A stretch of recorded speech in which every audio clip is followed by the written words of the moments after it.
Talaga bang pupunta ka ng Maynila? Hindi pa tayo sigurado kung tatanggapin tayo ni Ma'am Dayan doon. Baka mamaya palayasin ka rin. Nay, chill ka lang. Ako bahala sa'yo. May plano ko, ha? Anong plano? Eto, Nay, naisip ko to, ha? Bakit di natin gamitan si Ma'am Den ng return psychology? Effective daw to. Gaga. Reverse psychology. Ay, narinig ko yun dun sa mga katsikahan ko dun sa labas. Basta ganun, Nay. Babalik ka rin natin si Madam Dayan. Gusto niya tayong umalis? Sige. Di umalis tayo, diba? Pero, drama-drama lang. Tama, diba? Nay, ako bahala dito. Maniwala ka sa akin, Nay.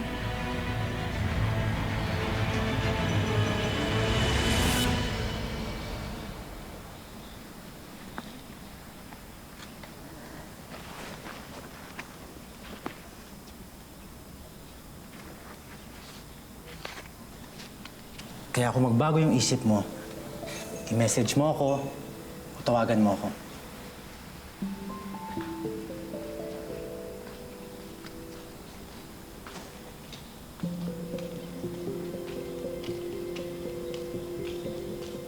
Hello, Sir Zach? Hello, sino to? Si Ho po ito. Nasaan ka? Kailangan tayo magkita. Naghahanap po ako ng matutuluyan. Bakit ho? Nahanap niyo na po ba yung mga magulang ko? Meron ako nakuha info, pero gusto kong sabihin sa'yo ng personal. Talaga po? Magkita tayo sa park. Malapit sa Tech Gene Pharma. Sige po, pupunta na ako ngayon din.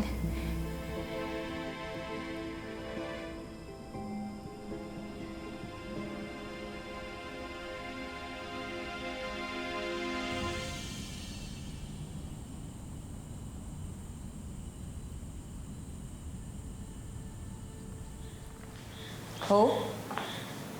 You're back.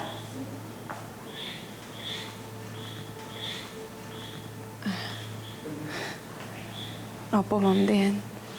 Ang nanay mo? Nasa bahay ho. Kasama ng tatay. Kamusta na pala yung tatay mo? Hindi pa rin po siya okay eh. Pero, kaya po ako nagpunta dito, Ma'am Dayan, kasi may gusto po akong sabihin sa inyo. Tungkol po sa kagustuhan niyo na pakawalan na kami ni nanay dito. Ma'am Dayan, para po hindi na kayo mahirapan, ako na lang ho. Ako na lang ho ang magre-resign. Baka naman ho ito yung makakabuti sa atin, di ba? Kasi ho, simula ho nung nasaksak si tatay na-realize ho na mas maayos sana kung magkakasama kami pamilya. Total naman po, sabi din ni Lolo Waldo na nagbago na ho yung tingin niyo sa amin ni nanay. Kaya, Ma'am Dayan, magre-resign na lang ho ako. Magre-resign na lang ho kami ni nanay. Sorry po. Sorry, Ma'am.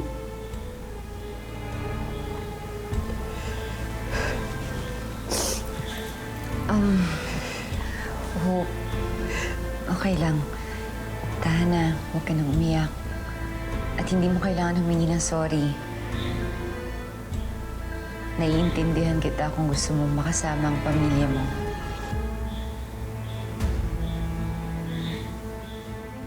Po? Tinatanggap ko na yung resignation mo. Tinatanggap ko na yung resignation mo. Kung yun ang magpapasaya sa'yo, magiging masaya na rin ako para sa'yo. Ganun po ba? Ay, naku. Parang madilim na din ho, no? Gabi na. Hindi ko kaya mahirapan ako sumakay ng jeep o ng bus. Nakakatakot na ho sa labas eh. Baka mamaya ho mapano ako, di ba? Baka mamaya masaksak ako. O baka kaya marip ako, hindi ko...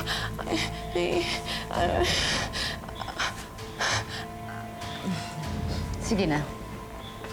Okay lang. Magstay ka na muna dito ngayong gabi. Talaga po. Salamat, Ma'am Diane. Napakabuti ng puso mo.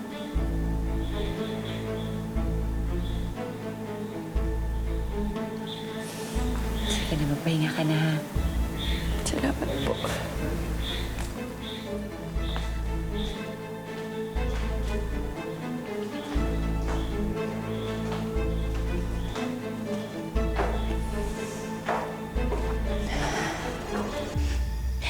Sana nga ito na to, Trixie.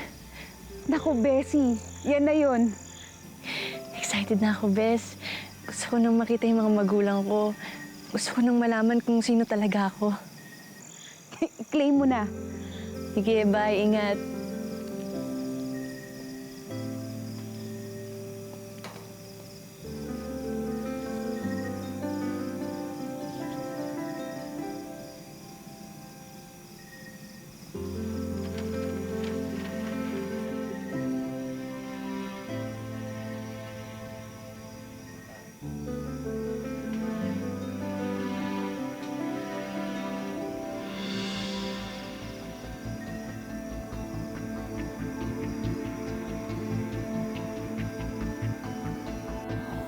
Ano na, Lucas?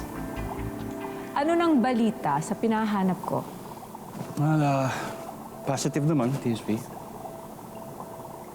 I don't need your positivity. I need results. Ilang linggo na ang nakaraan at hanggang ngayon, hindi ko pa rin nakikita yung sinasabi mong clone. Lucas? Hindi pwedeng mamatay ang anak ko na tulad ng daddy niya. Na wala man lang ako nagawa. Naiintindihan mo? Yes.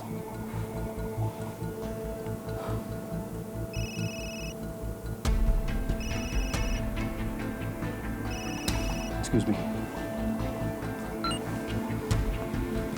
Hello? Sir, confirm. Nakita ko na yung sinasabi niyong clone. Nahanap ko na siya. Asan siya?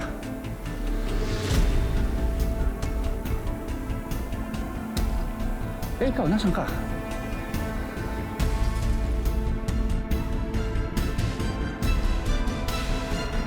Nay, anong gagawin ko? Bukas na bukas out na ako dito sa mansyon.